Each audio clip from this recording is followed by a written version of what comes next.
If it was easy to deal with your micro distractions, you would have dealt with them by now. But the fact is, you prefer to stay in your comfort zone rather than to face a little bit of pain to figure out what things are really distracting you and what are you procrastinating on and what things do you actually do to actually get closer to your goals. And so usually we're distracting ourselves with these micro distractions to avoid facing the problems in our lives.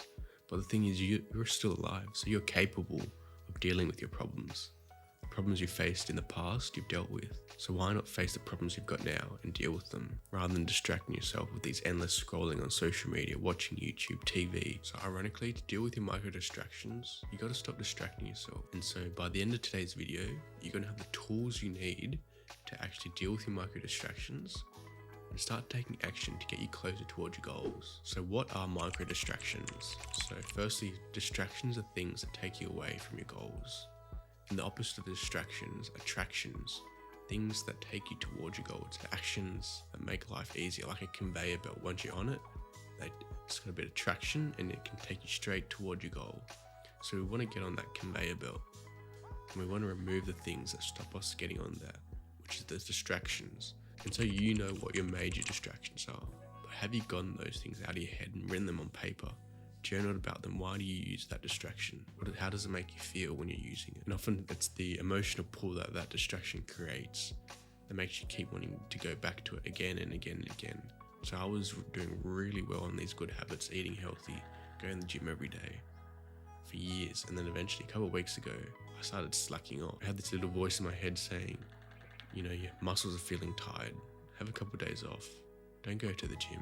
Go eat some of that cake and that chocolate. You've been doing so well on your diet, slack a little bit. And so these negative voices were coming up and I started listening to them. I was taking action. I wasn't going to the gym. I was eating unhealthy. And I needed to figure out why.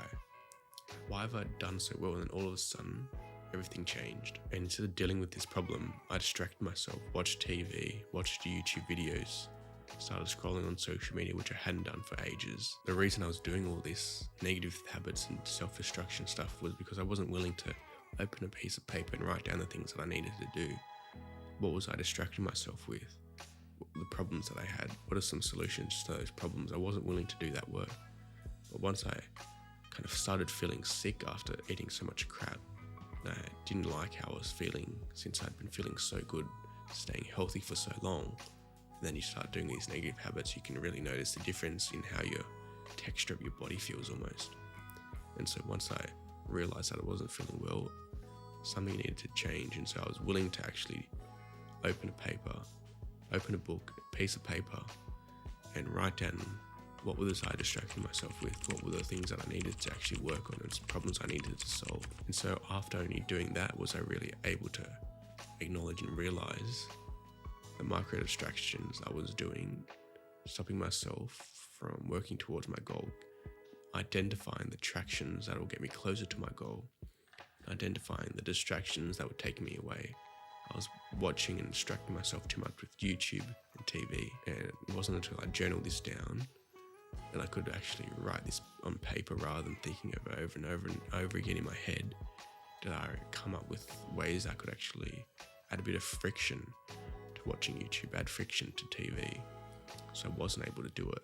And then once I was able to identify ways to add friction to my distractions and my micro distractions to make it harder to do, then I had to come up with new ways and new things and actions that'll create traction and get me close to my goal. So I got to replace those distractions with something. Otherwise, you're just going to find other ways to distract yourself. So that's when you got to figure out what are the things that you can do on autopilot that'll get you closer to your goal. And I realized that watching courses, that's something I could do at lunchtime rather than watching YouTube.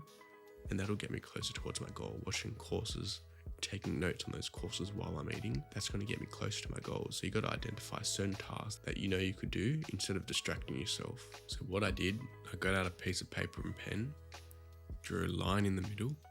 On the left, I wrote distractions, and on the right, I wrote tractions. And I wrote down all the distractions that I do every day, watching YouTube, TV, scrolling on the internet, reading research articles that, for whatever reason, I'm reading that have no relevance to my life. And I wrote all these distractions down, and then I wrote attractions, things that I could do that will get me close to my goal. And then what I started to do, I linked them up. If I'm doing YouTube, I can watch a course instead. If I'm watching TV, I can apply a course instead. If I'm scrolling on Google, I can script and write titles for this YouTube video instead. And so you write these things out you can swap out, and you start doing them. So now you know what you need to do, but you're still not doing it. And so we've got to deal with the emotions behind why you aren't doing it, because the emotional pull of staying in your comfort zone is easier than actually facing those distance. There's a wall between you and getting over your micro distractions. And there's only two ways to actually get over the wall. You either reduce the size of the wall, or you become stronger and you can jump higher and get over the wall. And so the only way to jump over the wall is if the emotional pull of the other side of the wall is greater than what's causing you to stay in your comfort zone. So if you have just a bunch of list of reasons why you want to stop distracting yourself, you want to achieve this goal because of X, you want to move out of home, you want to support your parents, you want to have some independence, what do you really want to actually achieve by removing the distractions? Write a list of 10, 15, 20 reasons why you want to actually achieve this. And so you've got a bit of an emotional pull to actually get yourself over the big wall that's stopping you from actually doing the actions you need to do. So that's the first way you can get over the wall. And the second way to get over the wall is to reduce the size of it. So it's scary to actually write down and journal about your feelings and what you're scared of. But if you break that bigger task down into smaller tasks, what I do is I break one big task down into 5 smaller tasks. And so once you've broken that big wall down into 5 little hurdles, you can take and get over those hurdles one step at a time pretty easily. So instead of figuring out, writing down what are my distractions, why don't you first start with getting a piece of paper, then finding a pen and writing a dot point on the piece of paper, and just writing one word. What should one distraction? Name it, just one. And then just writing one of the distractions that are causing the most distraction in your life right now, and then writing 5 of them, and then writing one traction. What one thing could you do to get you close towards your goal? And then writing 5 things. So breaking these bigger tasks down into smaller tasks is what really helps with reducing the size of the wall that's stopping you from doing the things you know you need to do. So now you have the tools to actually deal with your micro distractions, the things that are causing you to distract yourself from working toward your goals. You know what you need to do now, and you know how to deal with it. You've got the tools required. So go out and do it, and I'll see you again in the next video.